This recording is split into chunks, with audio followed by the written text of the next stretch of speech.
చింతమనేని ఏలూరంతా కూడా ఇప్పుడు ఆయన హాట్ టాపిక్గా మారిపోయారు.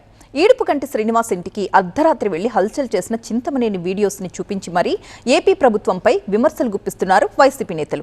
బాధితుడు ఈడుపుగంటిని జైలుకు పంపించారు, కానీ చింతమనేని ప్రభాకర్పై కేసెందుకు పెట్టలేదని, చర్యలు ఎందుకు తీసుకోలేదని ప్రశ్నించారు వైసీపీ నేత అబ్బయ్య చౌదరి. మరొకవైపు చింతమనేని రహిత దెందులూరు కోసం తాను పోరాడతానని ప్రకటించారు ఈడుపుగంటి శ్రీనివాస్.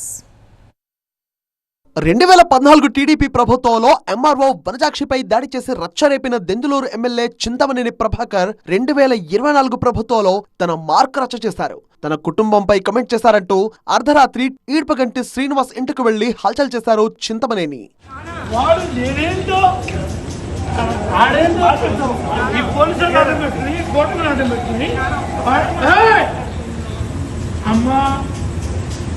మాట్లాడే ఉద్దేశం లేదు.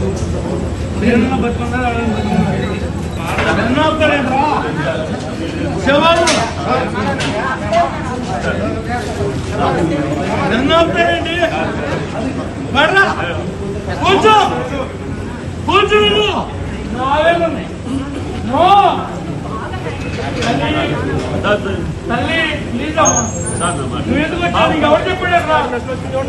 చింతమనేని గొడవ చేయడంతో అదే రాత్రి ఈడ్పగంటి శ్రీనివాస్ ను అదుపులోకి తీసుకున్నారు పోలీసులు. ఈడ్పగంటి శ్రీనివాస్ పోలీసులపై ఆగ్రహం వ్యక్తం చేశారు.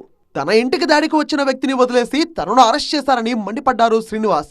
పోలీసు సాక్షిగా వాళ్ళుండగా నా ఇంటిలోనికి అక్రమంగా ప్రవేశించి నన్ను నా కుటుంబాన్ని అంతం చేయాలనే ఏకైక లక్ష్యంతో ప్రొక్లైనర్లు, డంపర్లు, మారణాయుధాలతో నా ఇంటి మీద దాడి చేస్తే అతన్ని వదిలేసి అతన్ని రాచమర్యాదలతో ఇంటికి పంపించి నా ఇల్లు పడగొట్టాలని చెప్పి వచ్చిన చింతమనేని పోలీసుల సమక్షంలో జరిగితే నా మీద కేసు కట్టారు.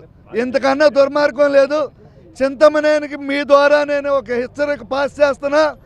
నేను లోగడే చెప్పా, నా వెంట్రుకు కూడా పీకలేవని. నా ఇంటికి వచ్చి నా ఇంటి మీద పడినా కూడా నా వెంట్రుకు నిజంగా పీకలేకపోయావు.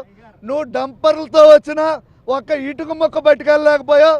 తాను బెదిరింపులకు భయపడబోనన్న ఈడ్పగంటి శ్రీనివాస్ చింతమనేని విముక్త దెందులూరు కోసం పోరాటం చేస్తామన్నారు. ఈ రోజు నుండి చెప్తున్నా, చింతమనేని ఖబర్దార్. చింతమనేని విముక్త దెందులూరు నియోజకవర్గం కోసం నేను పోరాటం చేస్తా. ఈ పోరాటంలో పార్టీలకు అతీతంగా, కుల మతాలకు అతీతంగా ఎవరు కలిసి వచ్చినా కలుపుకుని వెళ్తా. ఈ దెందులూరు నియోజకవర్గం కంసుడి చేతుల్లో చిక్కుపోయిన ద్వారకా నగరం అయింది. ఈ కంస సంహారం రాజకీయ సమాధి కట్టే కార్యక్రమం మీద నేనున్నా. చింతమనేని వీడియో చూపిస్తూ మరీ విమర్శలు గుప్పించారు వైసీపీ నేత అబ్బయ్య చౌదరి. ప్రజాప్రతినిధి అయితే మాత్రం ఒకరి ఇంటికి జేసీబీని తీసుకువెళ్లి కూలగొట్టాలని చూస్తారా అంటూ చింతమనేని ప్రభాకర్ పై మండిపడ్డారు అబ్బయ్య చౌదరి. ఒక జేసీబీ తీసుకుని ఒక శాసనసభ్యుడు అర్ధరాత్రి ఒక ఇంటి మీద దాడా ఎక్కడన్నా చూసామన్నా? ఇది నేను ఈరోజు ఈ కూటమి ప్రభుత్వాన్ని అడుగుతా ఉన్నా. జేసీబీ అయినా రాజ్యాంగం అంటే పెద్దది కాదన్న విషయం గుర్తుపెట్టుకోండి మీరు. ఆ విధంగా జేసీబీని తీసుకెళ్లి ఇల్లుని కూలగొట్టేటువంటి ప్రయత్నం అర్ధరాత్రి పూట ఆ ఇంట్లో మహిళలు లేరా? టీడీపీ పాలనలో శాంతి భద్రతలు క్షీణించాయన్నారు వైసీపీ నేతలు. మట్టి మాఫియా జరుగుతుందని ఆయన మాట్లాడటం జరిగింది. ఆ తర్వాత ఈయన ఎప్పుడైతే ఇది మాట్లాడాడో అప్పుడు నేను చూసినటువంటి విషయం ఏంటంటే, చింతమనేని ఫాలోవర్ ఒక అతను వచ్చి ఈవేళ ఫ్యామిలీ గురించి మాట్లాడటం నేను విన్నాను. ఈడుపుగంటి శ్రీనివాస్ ఫ్యామిలీ గురించి, వాళ్ళ ఇంట్లో వాళ్ళ అమ్మాయి గురించి మాట్లాడటం జరిగింది. దానికి కౌంటర్గా ఈడుపుగంటి శ్రీనివాస్ మళ్ళీ ఆయన మాట్లాడేటప్పుడు దాని గురించి మళ్ళీ చింతమనేని గారి గురించి మాట్లాడటం జరిగింది. ఇది ఇద్దరిని నేను ఖండిస్తూ ఉన్నా. ఎవరు కూడా మహిళల మీద మాట్లాడాల్సినటువంటి అవసరం లేదు. ఈ సభ్య సమాజానికి మనం ఏం మెసేజ్ ఇవ్వబోతూ ఉన్నాం? ఈరోజు నేను రాజకీయాల్లో ఉంటే నా గురించి మాట్లాడండి. ఈడుపుగంటి శ్రీనివాస్ మాట్లాడాలనుకుంటే తన గురించి మాట్లాడుకోవాలి. చింతమనేని ప్రభాకర్ మాట్లాడుకుంటే తన గురించి మాట్లాడుకోవాలి. అంతే తప్ప ఈరోజు మహిళలను తీసుకురావడం అనేది మేము ఖండిస్తున్నాం. కానీ ఒకవేళ ఎవరన్నా అలా మాట్లాడితే ఒక బాధ్యత కలిగినటువంటి శాసనసభ్యుడిగా తన డైరెక్ట్గా ఎస్పీ ఆఫీస్కి వెళ్ళి పగల కూర్చుని దాని విషయాన్ని చర్చించి, లేకపోతే law need to take its own course. అంతేగాని నువ్వెవరు లా చేతుల్లోకి తీసుకోవటానికి, నువ్వెవరు చట్టాన్ని చేతుల్లోకి తీసుకోవటానికి?